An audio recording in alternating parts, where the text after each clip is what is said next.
এদিকে ডক্টর ইউনূসের হাতে আর মাত্র 7 দিন সময় বাকি আছে। এই 7 দিনের মধ্যে শেখ হাসিনার পদত্যাগপত্র দেখাতে না পারলে স্বেচ্ছায় ক্ষমতা ছাড়তে হবে ডক্টর ইউনূসকে। হঠাৎ একই শর্ত দিল জাতিসংঘ থেকে। তাহলে কি আবার কাঁদতে চলেছে ডক্টর ইউনূস?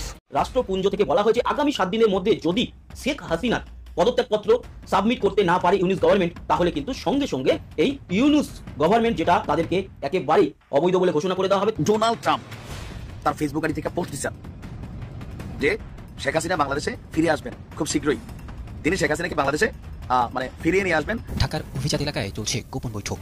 স্তূপ করা ফাইল ঘেটে ঘেটে দেখা হচ্ছে কোথায় কি আছে। প্রতিটা পাতা থেকে খুঁজে খুঁজে বের করা হচ্ছে গোপন তথ্য। টার্গেট আগামী নির্বাচন। ছক কষছেন 14 জন ইনসাইডার। লক্ষ্য শেখ হাসিনাকে ফেরানো। এবার কি আমরা ডোনাল্ড ট্রাম্পের নিষেধাজ্ঞার কবলে পড়তে যাচ্ছি? ডোনাল্ড ট্রাম্প 43টা দেশের উপরে নিষেধাজ্ঞা জারি করতে যাচ্ছেন। জাতিসংঘ মহাসচিব অ্যান্টনিও গুতেরেসের সফর থেকে রোহিঙ্গা সমস্যার সমাধানে কি পেল বাংলাদেশ? শুধুই কি ডক্টর ইউনূসের আশার বাণী?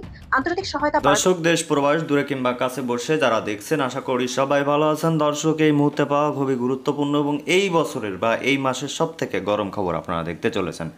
আর মাত্র 7টা দিন বাকি আছে ডক্টর ইউনূসের হাতে। কেমনভাবে আপনাদের বলছি যে 7 দিনের মধ্যেই যদি পদত্যাগপত্র না দেখাতে পারে শেখ হাসিনা, তাহলে আবারও ক্ষমতায় শেখ হাসিনাকে সসম্মানে ফিরিয়ে দিবে যুক্তরাষ্ট্র। গোপন বৈঠক বাংলাদেশে চলছে।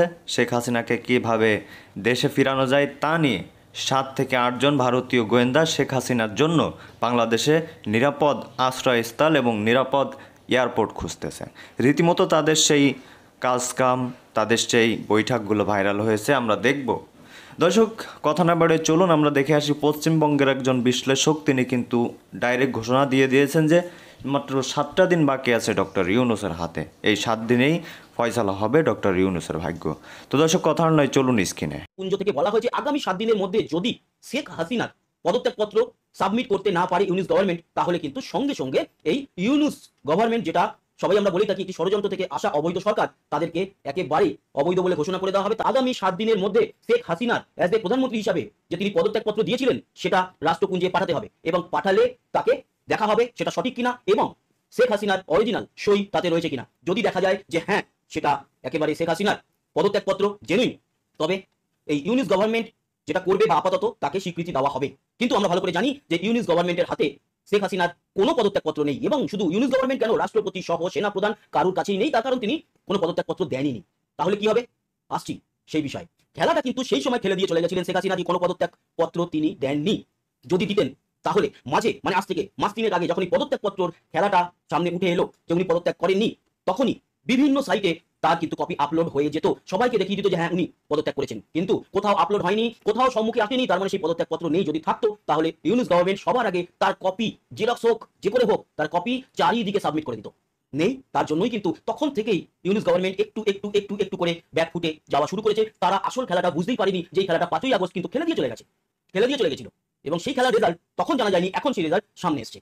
কে কতগুলো জিতবে না জিতবে সেগুলো পরের ব্যাপার। এই মুহূর্তে বাংলাদেশের সব থেকে ক্ষমতাবান পার্সন হচ্ছে সেনাপ্রধান ওয়াকারুজ্জামান। জেনারেল ওয়াকারুজ্জামানই কিন্তু সমস্ত কিছু এখন আস্তে আস্তে করে গুটি সাজিয়ে করবেন। আচ্ছা, গতকাল ডোনাল্ড ট্রাম্প তার একটি টুইট আমরা দেখেছিলাম, তবে ব্যক্তিগত টুইটার বা এক্স হ্যান্ডেল থেকে নয়, কিন্তু সেখানে শেখ হাসিনা যে ফিরছেন বাংলাদেশে অ্যাজ এ প্রাইম মিনিস্টার সেরকম একটি পোস্ট হয়েছে, তাই নিয়ে অনেক জল্পনা এবং তার পিছনে কল্পনা অনেক কিছু হয়েছে। ওই ব্যাপারে যাচ্ছি না, ওটা অরিজিনাল নাকি ফেক অ্যাকাউন্ট, যদিও ভেরিফাই অ্যাকাউন্ট অনেক কিছু দেখে বিচার বিশ্লেষণ করা হয়, তবুও ওটা নিয়ে অত আর জল ঘোলা করে লাভ নেই। তবে যে বিষয়টা সামনে এসছে তাতে রাষ্ট্রপুঞ্জ থেকে বলা হয়েছে আগামী 7 দিনের মধ্যে যদি শেখ হাসিনার পদত্যাগপত্র সাবমিট করতে না পারে ইউনূস গভর্নমেন্ট, তাহলে কিন্তু সঙ্গে সঙ্গে এই ইউনূস গভর্নমেন্ট যেটা সবাই আমরা বলি থাকি একটি ষড়যন্ত্র থেকে আসা অবৈধ সরকার, তাদেরকে একেবারেই অবৈধ বলে ঘোষণা করে দেওয়া হবে। তার কোনো দাম থাকবে না, ভ্যালু থাকবে না এবং সেনাপ্রধান আর রাষ্ট্রপতি তাদেরকে কিন্তু রাষ্ট্রপুঞ্জ দায়িত্ব নেওয়ার কথা বলবেন। এবং বাংলাদেশের সংবিধান অনুযায়ী যেহেতু সেখানে জিতে আসা একজন প্রধানমন্ত্রী তিনি পদত্যাগ করেননি, তাই সংবিধান বলছে যে বাংলাদেশের এই মুহূর্তের প্রধানমন্ত্রী শেখ হাসিনা। রাষ্ট্রপুঞ্জ কিন্তু প্রেসারাইজ করবে বাংলাদেশকে, ইউনূস গভর্নমেন্টকে আর করার কোনো প্রয়োজনই থাকবে না। সেনাপ্রধানকে এবং রাষ্ট্রপতিকে বলবে যে ইনি হচ্ছেন আপনাদের দেশের প্রধানমন্ত্রী, বৈধ, তাই ওনাকে ওনার জায়গা ফেরানোর দায়িত্ব আপনাদের। এটা বিরাট বড় একটা কিন্তু ঘটনা ঘটে গেছে। আগামী 7 দিনের মধ্যে কখনোই জমা দিতে পারবে না। আগামী 7 দিন কেন, 7 বছর 700 বছরের মধ্যে পারবে না। তার কারণ যেই জিনিসটা পৃথিবীতে নেই সেই জিনিসটা কোথা থেকে আনবে? মহাকাশ থেকে নিয়ে আসবে? প্লুটো, বৃহস্পতি গ্রহ, বুধ, নাকি সূর্য থেকে নিয়ে আসবে, নাকি চাঁদের মাটি থেকে নিয়ে আসবে? শেখ হাসিনার পদত্যাগপত্র নেই। ঢাকার অভিজাত এলাকায় চলছে গোপন বৈঠক। স্তূপ করা ফাইল ঘেটে ঘেটে দেখা হচ্ছে কোথায় কি আছে। প্রতিটা পাতা থেকে খুঁজে খুঁজে বের করা হচ্ছে গোপন তথ্য। টার্গেট আগামী নির্বাচন। ছক কষছেন 14 জন ইনসাইডার। লক্ষ্য শেখ হাসিনাকে ফেরানো। গত 15 বছরে শেখ হাসিনা তার নিজস্ব লোকবল দিয়ে সাজিয়ে গুছিয়ে রেখেছেন দেশের প্রতিটি খাত।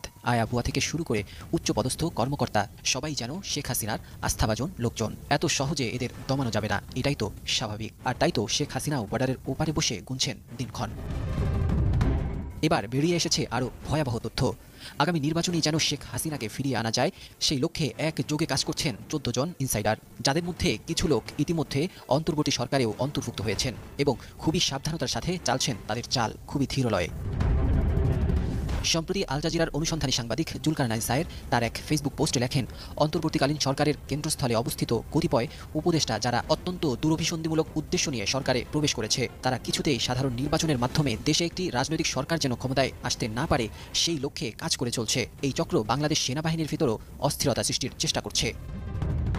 এই অনুসন্ধানী সাংবাদিক দাবি করেন, সরকারের বাইরে থাকা এই চক্রের কয়েকজন অনুঘটকের নাম তিনি আগেও বেশ কয়েকবার উল্লেখ করেছেন। যদি অনতিবিলম্বে এদের বিষয়ে যথাযথ ব্যবস্থা গ্রহণ না করা হয়, তাহলে বাংলাদেশের সার্বভৌমত্ব হুমকির সম্মুখীন হবে বলেও শঙ্কা প্রকাশ করেন তিনি। এই চক্রের সদস্যরা প্রধান উপদেষ্টাকে নেতিবাচকভাবে প্রভাবিত করছেন।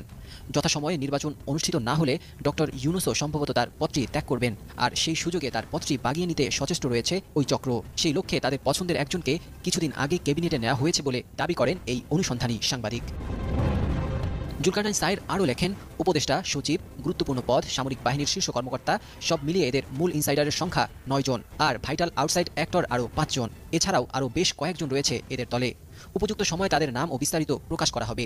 সাধারণ জনগণ ও রাজনৈতিক দলগুলোর এদের বিষয়ে সোচ্চার ও রুখে দেওয়ার সময় ঘনিয়ে এসেছে বলেও উল্লেখ করেন তিনি। এবার কি আমরা ডোনাল্ড ট্রাম্পের নিষেধাজ্ঞার কবলে পড়তে যাচ্ছি? কদিন আগেই খবর হয়েছিল আমেরিকা থেকে দুটো দেশের উপরে নিষেধাজ্ঞা আসছে, ঘোষণা বাকি শুধু, সেটা হচ্ছে পাকিস্তান এবং আফগানিস্তান। পাকিস্তান এবং আফগানিস্তানের নাগরিকদের আমেরিকা সফরের উপরে নিষেধাজ্ঞা জারি করা হবে, তাদেরকে ভিসা দেওয়া হবে না, আমেরিকা সফর করতে দেওয়া হবে না। কদিন পরেই এবার বড় খবর আসলো, ডোনাল্ড ট্রাম্প 43টা দেশের উপরে নিষেধাজ্ঞা জারি করতে যাচ্ছেন। বার্তা সংস্থা রয়টার্স এবং নিউ ইয়র্ক টাইমস, আমেরিকার গণমাধ্যম নিউ ইয়র্ক টাইমস, এই দুটো গণমাধ্যম এই খবর দিচ্ছে। এই খবর যখন এই দুটো গণমাধ্যম দিচ্ছে, তখন ভয়ের ব্যাপার হচ্ছে সেই লিস্টে কি বাংলাদেশের নাম থাকছে? নিউ ইয়র্ক টাইমস এবং বার্তা সংস্থা রয়টার্স তারা দুই রকম তথ্য দিচ্ছে। নিউ ইয়র্ক টাইমস বলছে 43টি দেশের উপরে নিষেধাজ্ঞা আসছে, শুধুমাত্র ঘোষণা বাকি, সমস্ত কিছু তৈরি হয়ে গেছে। বার্তা সংস্থা রয়টার্স বলছে 43 না 41টা দেশের উপরে নিষেধাজ্ঞা আসছে।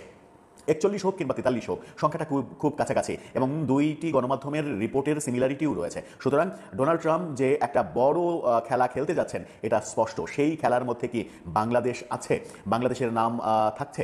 এর আগেই শোনা গিয়েছিল পাকিস্তান এবং আফগানিস্তানের নাম রয়েছে। পাকিস্তান এবং আফগানিস্তানের জনগণের জন্য আমেরিকা সফর নিষিদ্ধ করা হচ্ছে, তাদেরকে আমেরিকার ভিসা দেওয়া হবে না। এখন তাতে যদি যুক্ত হয় আরও 41 কিংবা 39টি দেশ, সেই দীর্ঘ তালিকায় বাংলাদেশের নাম থাকবে কিনা সেটা একটা বড় বিষয়। বলা হচ্ছে 10টি দেশের উপরে সম্পূর্ণ নিষেধাজ্ঞা জারি করা হবে, এছাড়া 5 থেকে 8টি দেশের উপরে আংশিক নিষেধাজ্ঞা জারি করা হবে এবং বাকি 22 থেকে 26টি দেশের ওপরে নিষেধাজ্ঞা জারির আগে তাদেরকে 50 কিংবা 60 দিনের সময় দেওয়া হবে। সেই সময়ের মধ্যে তারা যদি তাদের শর্ত পূরণ করতে পারে, তাহলে তাদেরকে আংশিক নিষেধাজ্ঞা দিয়েই ক্ষান্ত হবে আমেরিকা। এরকম খবরই দিচ্ছে নিউ ইয়র্ক টাইমস এবং রয়টার্স, এবং তাদের খবরের আভাসের মধ্যে পাকিস্তান আফগানিস্তানের ব্যাপারটাও বেশ স্পষ্টভাবেই উঠে এসেছে। কিন্তু দেশগুলোর পরিপূর্ণ তালিকা দেওয়া হয়নি, সেখানেই ধোঁয়াশা এবং সেখানেই শঙ্কা বাংলাদেশের নাম থাকছে কিনা।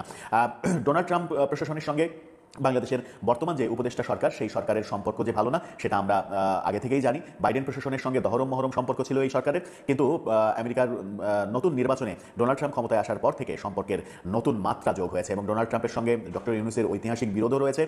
সেই বিরোধটাও আপনারা জানেন। হিলারি ক্লিন্টনের সঙ্গে ডোনাল্ড ট্রাম্প যখন প্রথমবার নির্বাচন করেন, সেই নির্বাচনে ডোনাল্ড ট্রাম্পের বিপক্ষে হিলারি ক্লিন্টনের নির্বাচনের ব্যয় বাবদ ডক্টর ইউনূস $500 মিলিয়ন দিয়েছিলেন বলেও খবর রয়েছে এবং সেই সময় থেকেই ডক্টর ইউনূসকে ডোনাল্ড ট্রাম্প টার্গেট করে রেখেছেন। সেই সূত্র ধরেই অনেকে বলার চেষ্টা করেন এই সরকার কখনোই ডোনাল্ড ট্রাম্প প্রশাসনের সঙ্গে ভালো সম্পর্ক তৈরি করতে পারবে না। ডোনাল্ড ট্রাম্পের নানা বিষয়ে সাম্প্রতিক সময়ে নরেন্দ্র মোদীর যে আমেরিকা সফর, সেখানেও বাংলাদেশ প্রসঙ্গে ওপেন সাংবাদিকদের সঙ্গে কথা বলেছেন এবং বাংলাদেশের বিষয়টা ভারতের প্রধানমন্ত্রীর উপরে ছেড়ে দিয়েছেন, ভারতের প্রধানমন্ত্রীকে বন্ধু আখ্যা দিয়ে। সেখান থেকে অনুমান করা যায় যে বাংলাদেশের ব্যাপারে ডোনাল্ড ট্রাম্পের পজিটিভ কোনো চিন্তা নেই। সেখান থেকে আশঙ্কা তৈরি হয় এবং বাংলাদেশের সাম্প্রতিক সময়ে যে মব কালচার, মব তৈরি হচ্ছে, আইনশৃঙ্খলা পরিস্থিতির চরম অবনতি, একের পর এক ধর্ষণ কাণ্ড, প্রতিদিন গণমাধ্যমে ধর্ষণের কোনো না কোনো খবর, একাধিক খবর থাকবে, সামাজিক যোগাযোগ মাধ্যমে আরও বেশি খবর থাকে। এখন তো ভিডিওর যুগ, ভিডিও চলে আসে প্রতিদিন। এরকম অবস্থায় বাংলাদেশের মানুষের নৈতিক স্খলন ঘটেছে এবং সেটা মব কালচার থেকেই তৈরি হয়েছে, এই অভিযোগও রয়েছে। এই অভিযোগের মধ্যে বরেণ্য সাংবাদিক বাংলাদেশের মতিউর রহমান চৌধুরী, মানব জমিন সম্পাদক, যাকে বেশ স্পষ্টভাষী হিসেবেই আমরা চিনি, সেই মানব জমিনের সম্পাদক মতিউর রহমান চৌধুরী তিনি একটি গুরুত্বপূর্ণ মন্তব্য করেছেন। বাংলা নিউজ 24 বলছে, মতিউর রহমান চৌধুরী বলেছেন, আমরা জানি যেখানে ন্যায় বিচার সেখানেই জয়, কিন্তু দেশে ন্যায় বিচার প্রায় অনুপস্থিত। আগে ছিল টেলিফোন জাস্টিস, আর এখন কাবু করছে মব জাস্টিস। মিডিয়া এর বাইরে নয়। আমরা প্রতিনিয়ত এক ধরনের নিয়ন্ত্রণের মধ্যে দিয়ে যাচ্ছি। সেলফ সেন্সরশিপ ঘিরে ধরেছে, আটকে দিচ্ছে মিডিয়ার স্বাভাবিক গতি। তাই মিডিয়া নীরব, মাঝে মধ্যে সরব হওয়ার চেষ্টা, কখনো কখনো উদ্দেশ্য খুঁজে গতিরোধ করা হচ্ছে, অর্থাৎ মিডিয়ার টুটি চেপে ধরা হচ্ছে, মিডিয়ার কণ্ঠ রোধ করা হচ্ছে। সেটা মানব জমিন সম্পাদক মতিউর রহমান চৌধুরী স্পষ্টভাবে স্বীকার করেছেন। যদি কোনো দেশের মিডিয়ার মুখ বন্ধ করে রাখা হয়, যেটা আওয়ামী লীগ সরকারের সময় আওয়ামী লীগের উপরে অভিযোগ ছিল, এই সরকার এসে সেই অভিযোগ থেকে জাতি মুক্তি পাবে এরকমটা প্রত্যাশা ছিল, কিন্তু এই সরকারের আমলে আরও বেশি ঘটছে বলে অভিযোগ রয়েছে। মিডিয়াতে মব জাস্টিস হচ্ছে, বিভিন্ন মিডিয়াতে গিয়ে সমন্বয়করা ধমক দিয়ে আসছে, থ্রেট দিচ্ছে, তাদের জন্য অনেকের চাকরি যাচ্ছে, এবং মিডিয়া এই নতুন ছাত্র সংগঠন এবং সমন্বয়কদের নিয়ে কোনো ধরনের কোনো নেগেটিভ নিউজ করতে ভয় পাচ্ছে, এই সরকারকে নিয়ে নেগেটিভ নিউজ করতে ভয় পাচ্ছে, এমন অভিযোগ সরাসরি এবার মতিউর রহমান চৌধুরী করলেন। এরকম পরিস্থিতিতে সব মিলিয়ে যে জলঘোলা পরিস্থিতি আমাদের দেশে বিরাজ করছে, সেই পরিস্থিতিতে ডোনাল্ড ট্রাম্পের নিষেধাজ্ঞার ফাঁড়া যদি আমাদের উপরে পড়ে, সেটা বাংলাদেশের জনগণের জন্য ভয়াবহ পরিণতি ডেকে আনবে। আমরা প্রত্যাশা করব সেরকম কিছু হবে তো না। দর্শক দেখলেন খুব গুরুত্বপূর্ণ প্রতিবেদন। এতক্ষণ আমাদের সাথে থাকার জন্য সবাইকে ধন্যবাদ জানাচ্ছি। পাশাপাশি ধন্যবাদ জানাই আজকের আমাদের আলোচক বৃন্দদের, যারা এতক্ষণ গুরুত্বপূর্ণ আলোচনা আপনাদের সামনে তুলে ধরছিল।